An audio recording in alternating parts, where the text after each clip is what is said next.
Hello everyone. Today I'm going to talk about aggregate demand, which is in chapter 2 in IB Economics. So basically what aggregate means is the total amount of products, services produced by a nation. I will explain it with a graph in the next slide. Okay, so let's go. The AD, aggregate demand, basically curve, is I'll draw two curves. So the first curve, let's say we learned it from the first chapter, which is the normal demand curve. Yes, so in the y-axis we have our price, and in the axis we have our quantity. And of course our blue curve is our demand curve. And the next graph we have our aggregate demand curve. The difference between aggregate demand and demand is, for aggregate demand, the y-axis is average price level, which is not price. And for x-axis, for aggregate demand, is real GDP. So the red one is basically aggregate demand. But except the y-axis and the x-axis, they look pretty much the same, right? They are both downward sloping. Yeah, the red one, AD. Okay. So I will determine the difference in the next slide. So basically, let me write faster. The difference between D and AD. The y-axis for demand is price, but for average demand is average price level, and for x-axis for demand is QD, quantity demand, and for average demand is really GDP. So basically average demand is just the total output for a nation, for a country. Yes. The way I understand this concept is, I consider the nation as one big company. So the output of this big company is basically real GDP. And the y-axis, the price of all these products, these services, is basically the average price level between those products and services. So the next concept, which is let's say the biggest one in aggregate demand, which is shifting in aggregate demand. So okay, our red AD is our previous aggregate demand curve, and our green AD 83 is shifting inward, and our orange AD 82 is shifting outward. So what caused shift in average demand is change in income is the first one. So the household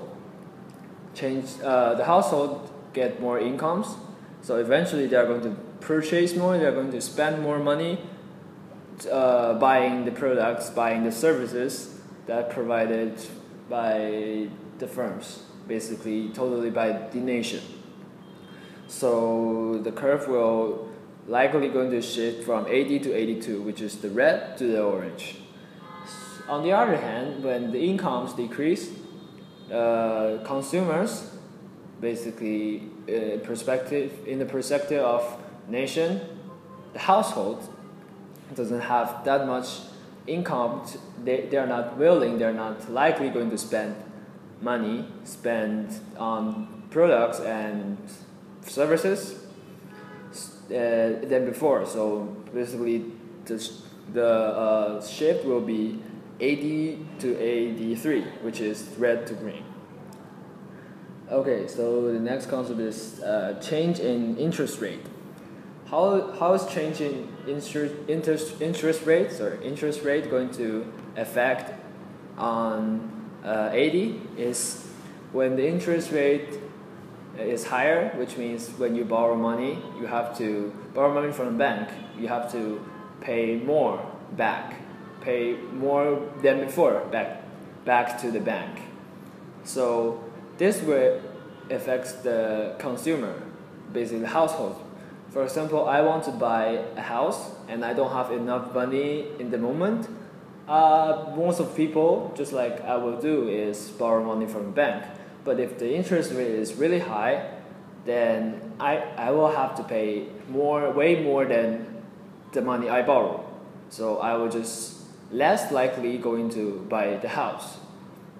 So yes, and on the other perspective is, if the interest rate is higher, which means when I save money, the bank is going to pay me more extra money. Basically yes, interest to me. So I'm more likely going to save money, which means I won't spend that much on products and services produced by the nation.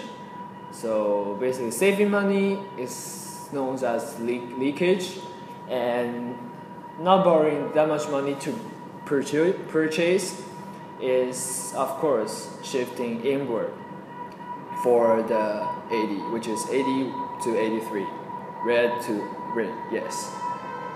So yes, so basically higher interest rate will decrease the consumption. So of course, on the other hand, so therefore yes, lower interest rate will shift the aggregate demand out, which is the red to the orange, yes. Okay, the last one is change in wealth.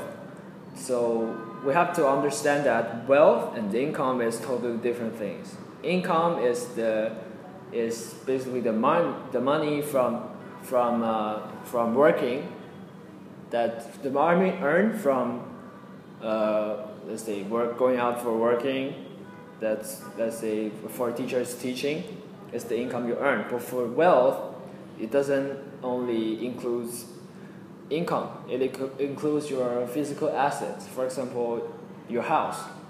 Yes, it's your wealth. So basically, why is it going to affect household is, for example, if you have a house and you just saw the news that the region you have your house, the house price is higher, you will feel you're wealthier. Then you will eventually, potentially spend more when your assets value go higher. So, but however, that even your house price go higher, when you don't sell your house, you won't get the money. But people will still think, oh, my house values is higher. Oh, then I can spend more. So basically, when the change in wealth, when the value of your house, your stocks goes higher, you eventually spend more. So the demand will shift outward. On the other hand, of course, when your price of your house is lower, then you will eventually spend less, which will shift the demand inward. Yes. Thank you for listening. This is Aggregate Demand for IB Economics.